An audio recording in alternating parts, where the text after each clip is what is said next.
ఓం శ్రీ మాత్రే నమః. ఛానల్లోకి స్వాగతమండి. ఈరోజు ఈ వీడియోలో మనం మీనరాశి వారి గురించి మాట్లాడుకోబోతున్నాం.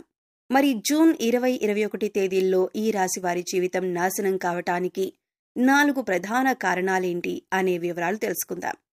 ఇంకా అవకాశం ఉంది. ఇప్పుడే మీ తలరాతను మార్చుకోండి. మరి ఆ తప్పులేంటి? వాటిని ఎలా సరిచేసుకోవాలి?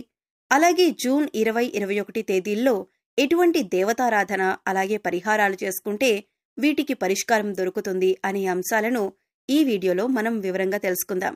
కానీ అంతకంటే ముందుగా మీరు కనుక మన ఛానల్ని ఇప్పటి వరకు సబ్స్క్రైబ్ చేసుకోకపోతే సబ్స్క్రైబ్ చేసుకొని పక్కనే ఉన్న బెల్ ఐకాన్ నొక్కి ఆల్ సెలెక్ట్ చేసుకుంటే మేము ఇలాంటి వీడియోస్ అప్లోడ్ చేయగానే ముందుగా మీకు నోటిఫికేషన్ వస్తుంది. అలాగే వీడియోని ఎక్కడా కూడా స్కిప్ చేయకుండా చివరి వరకు చూస్తేనే మేమేం చెబుతున్నామో మీకు పూర్తిగా అర్థమవుతుంది. ఇక వివరాల్లోకి వెళితే ముందుగా ఈ రాశి వారి గురించి చూసినట్లయితే వీరికి కొన్ని రాశులు అనుకూలంగా ఉంటే కొన్ని రాశుల వారితో ప్రతికూల ఫలితాలు ఏర్పడతాయి. వీరి గుణగణాలు లక్షణాలు వీరిని ప్రత్యేకంగా నిలబెడతాయి. ఈ రాశివారు ఎన్నో మంచి లక్షణాలను గుణగణాలను కలిగి ఉంటారు. ముఖ్యంగా ఆరోగ్యరీత్యా ఈ రాశివారు కొన్ని జాగ్రత్తలైతే తప్పనిసరిగా తీసుకోవాలి. అయితే ఆరోగ్యపరంగా ఎన్ని జాగ్రత్తలు తీసుకున్నప్పటికీ కూడా చిన్న చిన్న అనారోగ్య సమస్యలు తప్పవనే చెప్పాలి.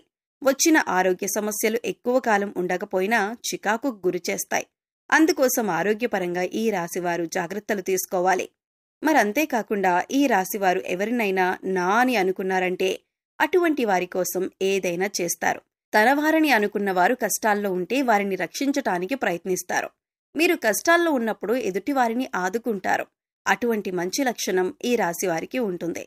అలాగే ఎదుటివారు తప్పు చేసినా క్షమించే గుణాన్ని కలిగి ఉంటారు. ముఖ్యంగా ఈ రాశి వారికి ఎవరినీ మోసం చేయటం అనేది ఇష్టం ఉండదు. అలాగే ఎవరితోనూ అబద్ధాలు చెప్పటం కూడా ఇష్టం ఉండదు. కానీ వీరిని ఎవరైనా మోసం చేస్తే మాత్రం వారితో ఖచ్చితంగా స్నేహం అక్కడితో కట్ చేసుకుంటారు. వారిని జీవితాంతం దూరంగా ఉంచుతారు. ఈ రాశివారు ఎవరినైనా తన అనుకొని సొంతవారిగా భావించి మాట్లాడుతుంటారు. అంతేకాదు వీరికి సంబంధించిన ప్రతి విషయం కూడా నా అనుకున్న వారికి పూసగుచ్చినట్లు చెప్తారు. ఈ రాశి వారికి ప్రతి ఒక్కరూ నా మనిషే అనుకోవటం తప్ప మోసం చేయటం తెలియదు. కళ్ళా కపటం లేని మనసుని ఈ రాశివారు కలిగి ఉంటారు. ఎదుటివారికి సాయం చేసే విషయంలో కూడా ఎటువంటి కల్మషం లేకుండా సాయం చేస్తారు.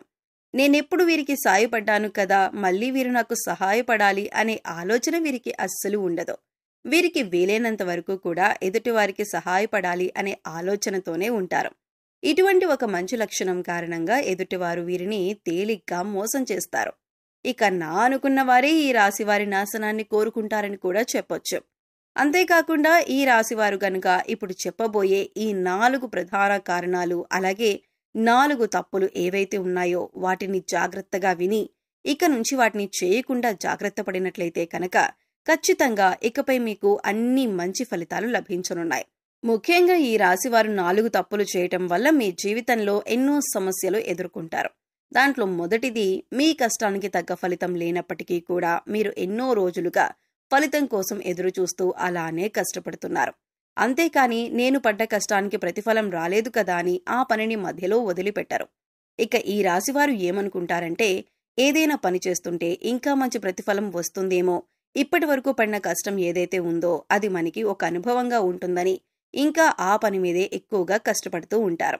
సక్సెస్ అయ్యే వరకు కూడా ఆ పనిని వదిలిపెట్టరు. ఇటువంటి సమయంలో మీకు ఫలితం రానప్పుడు ఆ పనిని వదిలిపెట్టడం కంటే కూడా దైవం మీద ఎక్కువ నమ్మకం ఉంచి దైవారాధన చేసుకుంటూ ఆ పనిని చేయటం వల్ల మీకు పనిలో మరింత పురోగతి కనిపిస్తుంది. ఇక ఈ రాశివారి సంపాదన విషయానికి వచ్చినట్లయితే వీరికి ధన సంపాదన బాగుంటుంది. కాకపోతే వచ్చిన ధనం నిలకడగా ఉండదు. ఏదో ఒక రూపంలో ఖర్చు అవుతూ ఉంటుంది. ఇక వీరు తెలిసి తెలియక అనవసరంగా డబ్బులు ఖర్చు చేస్తూ ఉంటారు. కాబట్టి డబ్బుని మాత్రం కొంచెం జాగ్రత్తగా మీరు ప్రణాళికాబద్ధంగా డబ్బుని ఖర్చు చేయవలసి ఉంటుంది. ఇక మీరు ఏదైనా పని చేపట్టినా లేదా మీకు ఎవరైనా ఏదైనా పని అప్పచెప్పినా దాన్ని పోస్ట్పోన్ చేయకుండా ఎప్పటికప్పుడు ఆ పనిని ఫాస్ట్గా కంప్లీట్ చేసుకోవడానికి ప్లాన్ చేసుకోవాలి.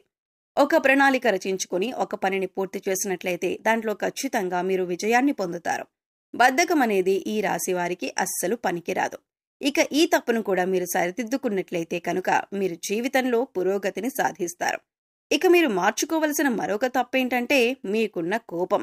మీరు ఆవేశంగా మాట్లాడకుండా నెమ్మదిగా ఓర్పుతో శాంతంగా మాట్లాడాలి. ఇంట్లో వాళ్లతో అయినా, బయట వాళ్లతో అయినా, స్నేహితులతో అయినా, శ్రేయోభిలాషులతో అయినా చాలా నిదానంగా ఆచితూచి మాట్లాడవలసి ఉంటుంది. లేదంటే ఇది అనేక రకాలుగా గొడవలకి దారితీసే అవకాశం ఉంటుంది. ఇక మీకు కోపం వచ్చిన సమయంలో మీరు ఎదుటివారి మీద మాటలతో దాడి చేయకుండా మౌనంగా ఉండటం వల్ల ఈ సమయంలో మీ బంధాలు, బంధుత్వాలు అనేవి నిలబడతాయి. తెలిసిన వాళ్లకే కాదు, తెలియని వాళ్లకి కూడా ఈ రాశివారు సహాయం చేయాలని అనుకుంటారు. అయితే సహాయం చేసిన సమయంలో ఎదుటివారి కష్టం తొలగిపోతుంది. కానీ ఈ రాశి వారికి మాత్రం అప్పటి నుంచి కష్టాలు మొదలవుతాయి. అయితే ఎదుటివారి కష్టాలు తీర్చడం తప్పు కాదు. కానీ వారికి సలహాలు ఇవ్వటం, అలాగే వారికి సంబంధించిన విషయాల్లో గొడవల్లో కూడా మీరు తలదూర్చటం అంత మంచిది కాదు. ఈ రాశి వారికి ఒక సమస్య తీరింది అనుకునే లోపే మరొక సమస్య మొదలవుతుంది. దీనివల్ల కొన్నిసార్లు మీరు అయోమయ పరిస్థితిలో పడతారు. సమస్యల్ని ఏ విధంగా పరిష్కరించాలని తెలియక తికమక పడుతూ ఉంటారు. ఇక ముఖ్యంగా మీ చుట్టూ ఉన్నవారు, అది మీ బంధువులు కావచ్చు, స్నేహితులు కావచ్చు, కుటుంబ సభ్యులు కావచ్చు, ఎవరైనా సరే మీరు నా అనుకునే వారితోనే మీకు ఆపద పొంచి ఉంది. కనుక ఇటువంటి సమస్యల నుంచి బయటపడటానికి మీరు ఎక్కువగా దైవారాధన చేసుకోవాలి. అందుకోసం మీరు ప్రతి ఒక్కరితో చాలా జాగ్రత్తగా ఉండాలి. ఇక ఈ రాశి వారికి ఏది కూడా పర్సనల్ అనే విషయం ఉండదు. ప్రతి విషయాన్ని అందరితో షేర్ చేసుకోవడానికి ఇష్టపడతారు. ముఖ్యంగా మీరు ఏదైనా పని చేయకముందే ఆ పని గురించి 10 మందికి చెప్పటం, దాని గురించి చర్చించటం ఇటువంటివి మానుకుంటే మంచిదే. ఎందుకంటే మీ శత్రువులు ఆ పని జరగకుండా ఆపటానికి ప్రయత్నిస్తారు. ఏదైనా పని మొదలు పెడితే అది పూర్తయిన తర్వాత చెప్పండి తప్పితే ముందుగానే ఆ పని గురించి ఎవరికీ చెప్పొద్దు. ఈ రాశివారు దయాగుణాన్ని కలిగి ఉంటారు. వీరు ఎవరిని బాధ పెట్టరు. ఎదుటివారిని బాధ పెట్టాలన్న ఆలోచన కూడా వీరికి రాదు. ఈ రాశివారు స్త్రీలను గౌరవించవలసి ఉంటుంది. ఆ స్త్రీ మీకు తెలిసిన వారైనా, తెలియని వారైనా, మీ కుటుంబ సభ్యులైనా లేదా బయటవారైనా మీరు స్త్రీలను గౌరవించాలి. ఇలా చేయటం వల్ల మీకు శుభ ఫలితాలు లభిస్తాయి. అంతేకాదు ఈ రాశివారు జంతువులను కూడా చాలా ప్రేమగా చూసుకోవాలి. వాటికి హాని కలిగించకూడదు. ఇలా చేయటం వల్ల కూడా మీరు శుభ ఫలితాలు పొందుతారు. ఇక ఈ రాశివారు మరిన్ని శుభ ఫలితాలను పొందటానికి పాటించవలసిన పరిహారాలు చూసుకున్నట్లయితే, సూర్యాస్తమయమైన తర్వాత పాలు, పసుపు, ఉప్పు, ఆవ నూనె, వెల్లుల్లిపాయ, ఉల్లిపాయ ఇటువంటివి ఎవరికీ ఇవ్వొద్దు. అలాగే మీరు కూడా ఎవరిని అడిగి తీసుకోవద్దు. ఇలా చేయటం వల్ల మీ ఇంటి నుంచి లక్ష్మీదేవి వెళ్లిపోతుంది. అలాగే అశుభ ఫలితాలను పొందటానికి ఎక్కువగా అవకాశాలు ఉంటాయి. కాబట్టి ఈ విషయంలో జాగ్రత్తలు తీసుకోండి. నిద్ర లేచిన తర్వాత మీ అరచేతులు చూసుకొని దేవుడికి నమస్కరించుకొని మీకు వచ్చినటువంటి చిన్న చిన్న దేవుడికి సంబంధించిన శ్లోకాలు చదువుకోవటం వల్ల ఆ రోజంతా కూడా ఏ పని చేసినా కూడా ఎటువంటి ఆటంకాలు లేకుండా పూర్తవుతాయి. అంతేకాకుండా రోజంతా కూడా పాజిటివ్ ఎనర్జీతో ఉంటారు. ఇక ఈ రాశివారు బయటకు వెళ్లేటప్పుడు కానీ, లేదా ఇంట్లోకి వచ్చేటప్పుడు కానీ, గుమ్మం పైన ఉన్న దేవుడి పటానికి నమస్కరించుకొని పనికి వెళ్లటం కానీ, లేదా ఇంట్లోకి రావటం కానీ చేసినట్లయితే ఖచ్చితంగా మీరు చేసే పనులు విజయవంతంగా పూర్తి చేస్తారు. అన్నింట్లో విజయాన్ని సాధిస్తారు. జీవితంలో అభివృద్ధి చెందుతారు. ముక్కోటి దేవతలు కొలువైన ఆవుకి బంగాళదుంపలు తినిపించినట్లయితే కనుక ఆర్థిక సమస్యలు తొలగిపోతాయి. అలాగే సమయం దొరికినప్పుడల్లా కూడా మీ ఇష్టదైవ నామస్మరణ చేసుకుంటూ ఉండండి. ప్రతిరోజు గోమాతకి నమస్కరించుకోవటం అలవాటు చేసుకోండి. సో చూశారు కదండి, జూన్ 2021 మీనరాశి వారి జీవితం నాశనం కావటానికి 4 ప్రధాన కారణాలేంటి? వాటిని ఎలా సరిచేసుకోవాలి? ఎవరు మీ నాశనాన్ని కోరుకుంటున్నారు? అలాగే ఎటువంటి దేవతారాధన, పరిహారాలు చేసుకుంటే వీటికి పరిష్కారం దొరుకుతుంది అనే అంశాలను ఈ వీడియోలో మనం వివరంగా తెలుసుకున్నాం కదా. ఈ వీడియో మీకు నచ్చినట్లయితే లైక్ చేయండి.